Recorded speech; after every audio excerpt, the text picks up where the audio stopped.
Well, attention there is, we can, where we've gone last week, like those things like appliances, upstairs,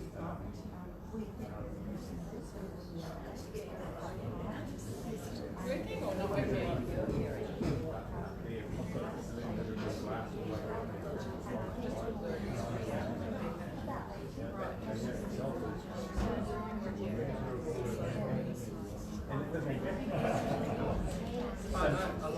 Same out there.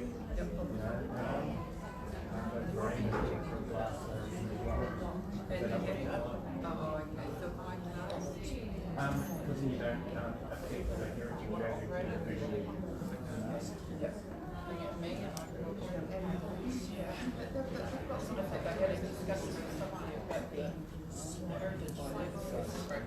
Oh, no. It is when you have uncovered it. This is broken, so they just trying to. Oh. It's okay. Does it need battery? Does it need battery? Right. You can just get him in, can you? Fine,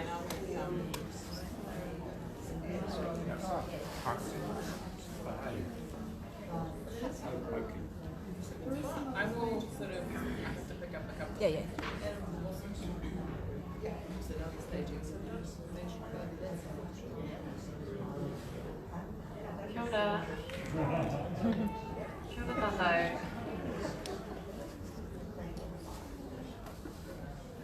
Tēnā rā tātou.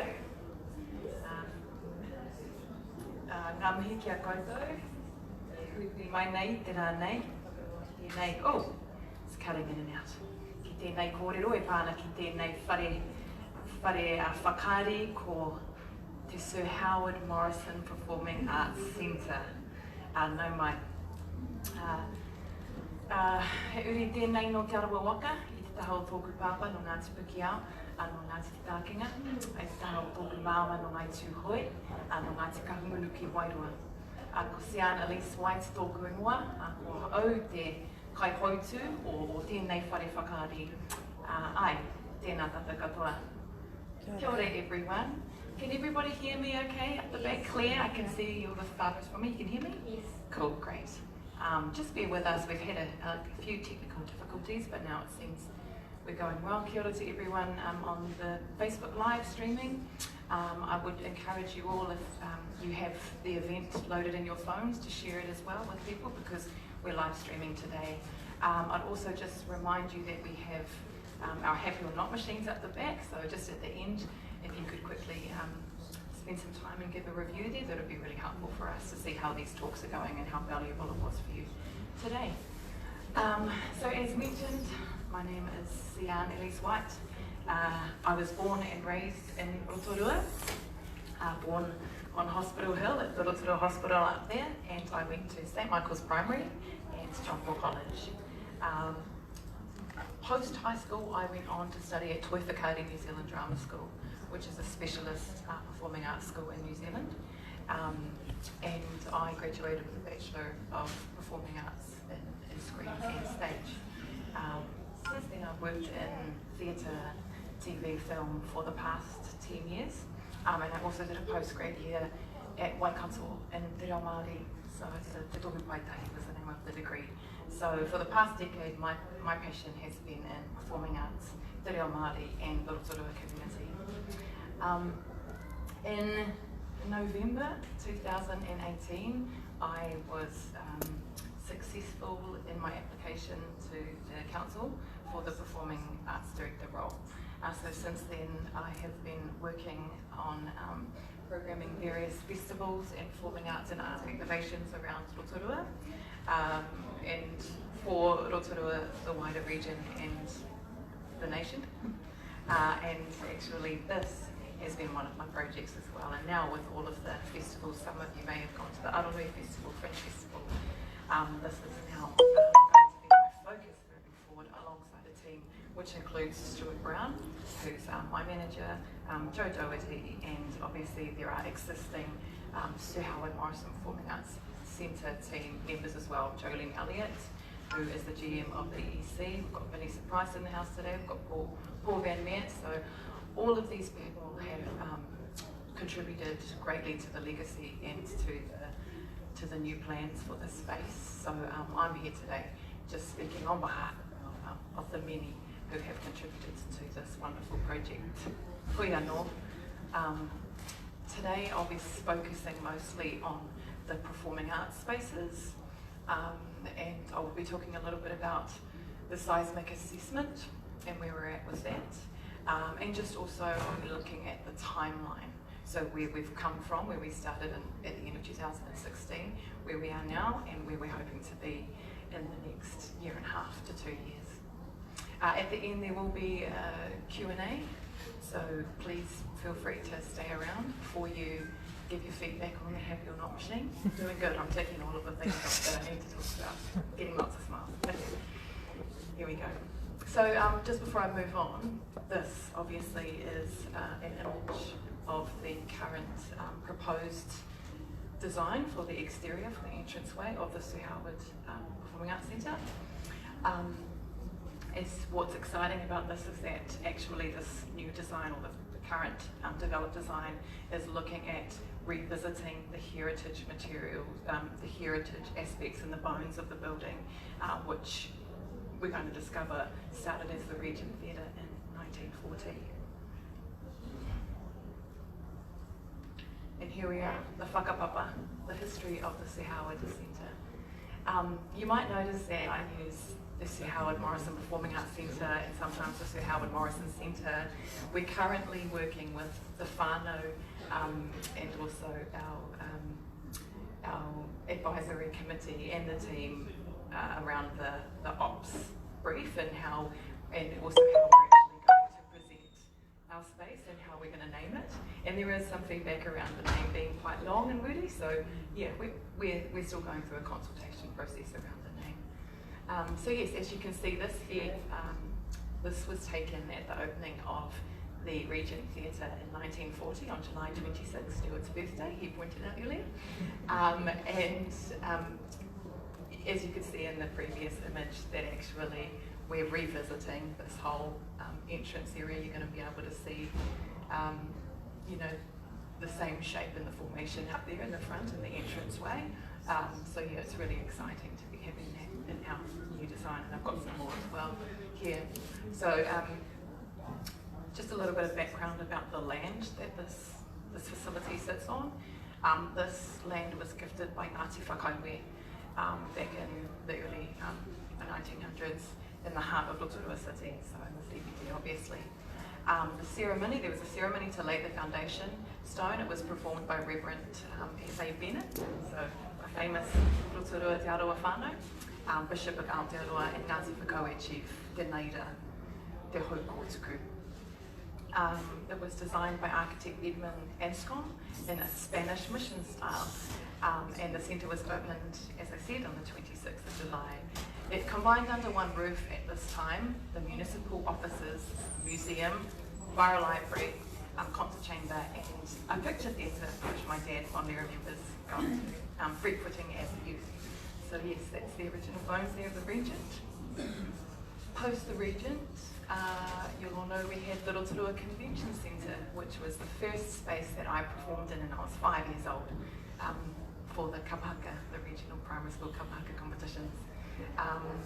So opened in 1995, the building underwent a significant renovation, blending the original Spanish mission design with the contemporary elements. And not many people know this, but actually the bird's eye view of the space, I think it might be my next slide. You can see it sort of from here. It was meant to replicate a piano, a grand piano. So yeah, resemble a piano, I should say. So here, grand piano, and created a large internal foyer and curved banquet room. The new design enabled the building to be used for conferences, exhibitions and entertainment.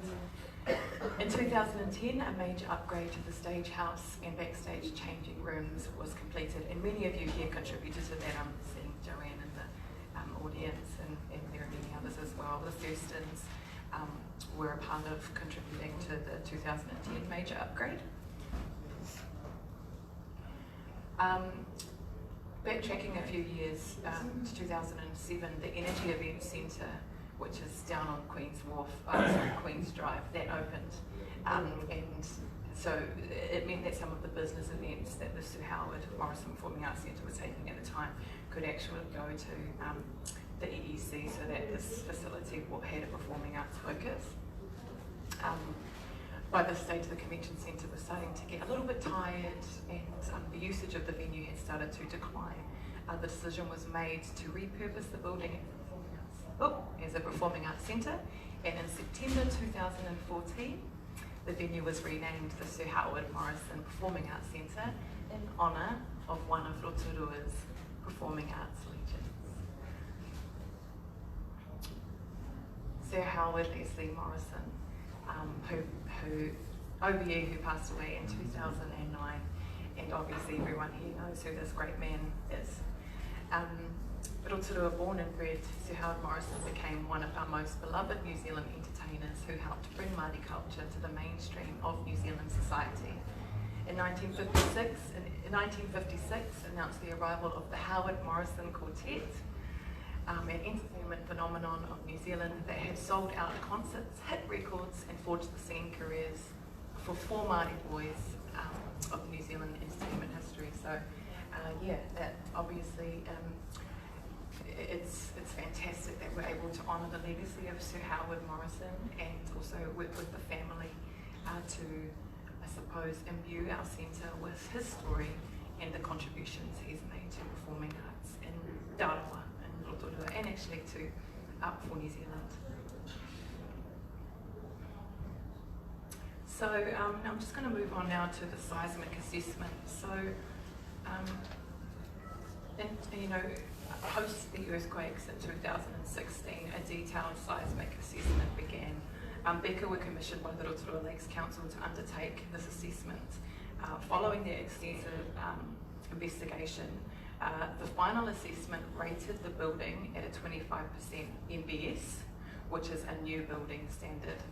So that means the building was considered earthquake prone. Before closing, the Sir Howard Morrison Centre hosted 44,000 visitors per year.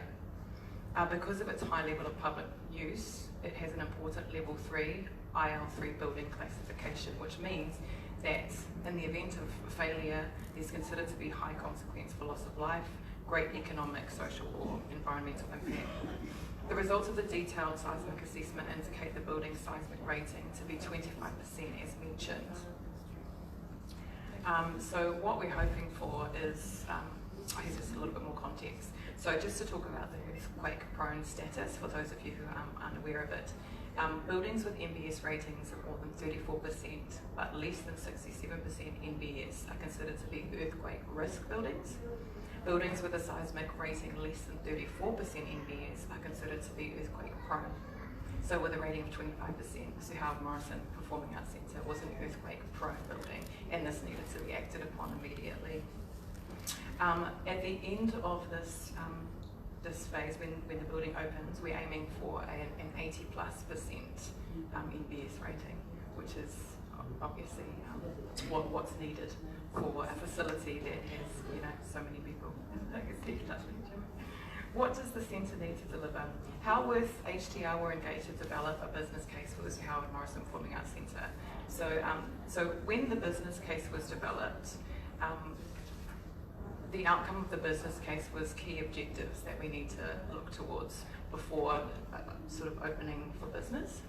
And some of these were, we need to look to optimise the value of the Sir Howard Morrison Centre to enable diversity of performances. So shows that perhaps weren't coming here before, or that might benefit or the community, or were of interest to different areas of our community, musicals, intimate theatre, live bands. We don't get that at the moment, so that was identified. and also to provide contemporary performing arts environments, state-of-the-art performing arts facilities and services that market competitive and meet legislation and council policy with respect to building design and construction. And obviously to maximise vibrancy in and around the venue, which also aligns to the Rotorua Vision 2030 vision to create vibrancy in Rotorua and in our CBD with the arts.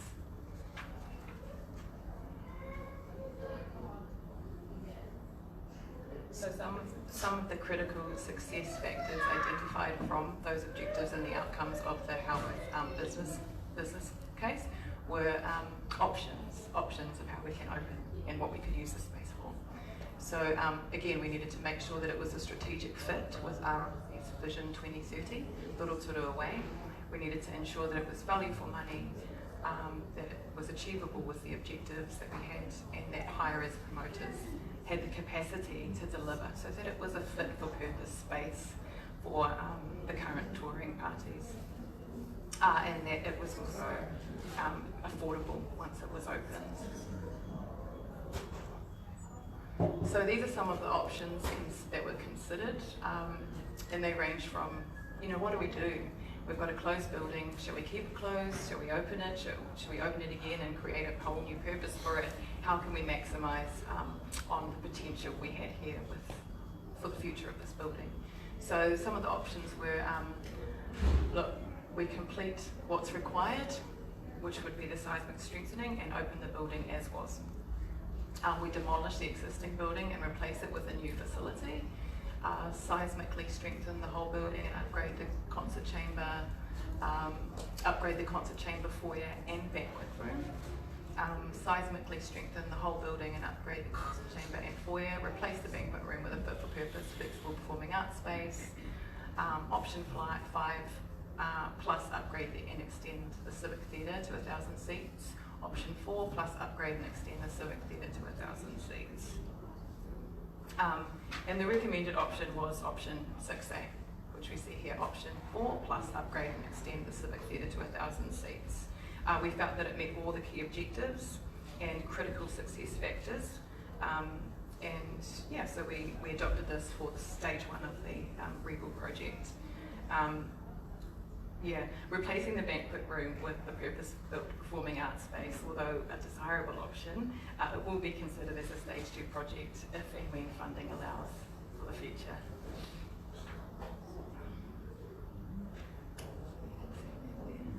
So